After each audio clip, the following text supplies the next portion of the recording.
আসসালামু আলাইকুম প্রিয় ফুটবল প্রেমীরা। আমি চাই আপনারা সবসময় ভালো দলে থাকুন। জার্মানির একটা গবেষক 2014, 2018, 2022 ফুটবল বিশ্বকাপে যাই গবেষণা করে সেই দলই কাপ নেই। জার্মানির ওই গবেষক বলেছে 14 সালে জার্মানি কাপ নেবে, 18 সালে ফ্রান্স কাপ নেবে, 22 সালে আর্জেন্টিনা কাপ নেবে, আর 26 সালে নেদারল্যান্ড কাপ নেবে পর্তুগালকে হারিয়ে। আর ব্রাজিল জাপানের কাছে হেরে বাড়ি যাবে, পর্তুগালের কাছে হেরে বাড়ি যাবে আর্জেন্টিনা। কথাটা মনে হচ্ছে সঠিক হয়ে যেতেই পারে।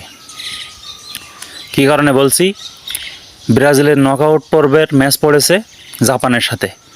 জাপান কিন্তু এশিয়ার ভিতরে খুব ভয়ঙ্কর দল। জাপান ইউরোপের শক্তিশালী দলগুলোর সাথে লড়াই করেছে। নেদারল্যান্ডসে 2-0 গোলে নেদারল্যান্ডসের সাথে ড্র করেছে, সুইডেনের সাথে ড্র করেছে, সবসময় হাড্ডাহাড্ডি লড়াই করেছে। সেই জাপানের সাথে নকআউট পর্বে ব্রাজিলের খেলা পড়েছে।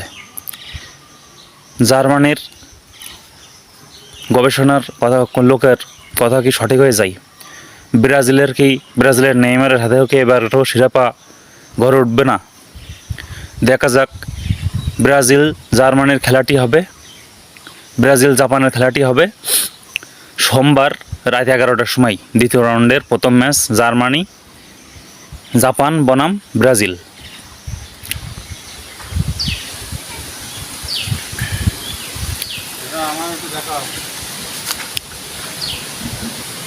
নেইমার দীর্ঘ 3 বছর পরে জাতীয় দলে ব্যাক করেছে।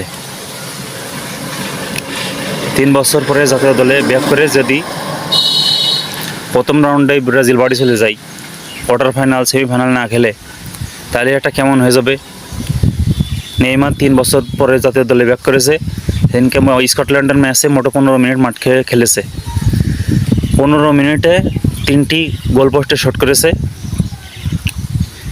জাপানের বিপক্ষে নেইমার প্রথমার্ধেই মাঠে নামছে। সেই হাই ভোল্টেজ ম্যাচ জাপানও ছেড়ে দেওয়ার পাত্র নয়, ব্রাজিলও ছেড়ে দেবে না। ব্রাজিল বর্তমান খুব ফর্মে আছে। ভিনিসিয়াস জুনিয়র প্রতি ম্যাচে গোল করতেছে, নেইমার ফিরে আছে, ম্যাথিউস কোনা আছে। ডিফেন্স লাইনে ব্রাজিলও খুব শক্তিশালী আছে।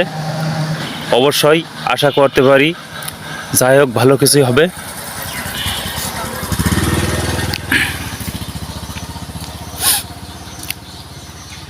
এই খেলাটি হবে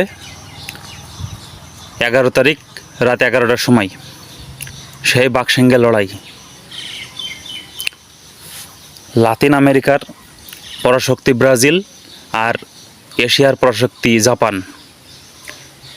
এই ভিডিওটি ফেসবুক পেজ থেকে দেখলে ফেসবুক পেজটি ফলো করে দেবেন, ইউটিউব চ্যানেল থেকে দেখলে ইউটিউব চ্যানেলটি সাবস্ক্রাইব করে দেবেন। নিয়মিত খেলাধুলার আপডেট পাবেন। আসসালামু আলাইকুম, আপনারা সবাই ভালো থাকেন।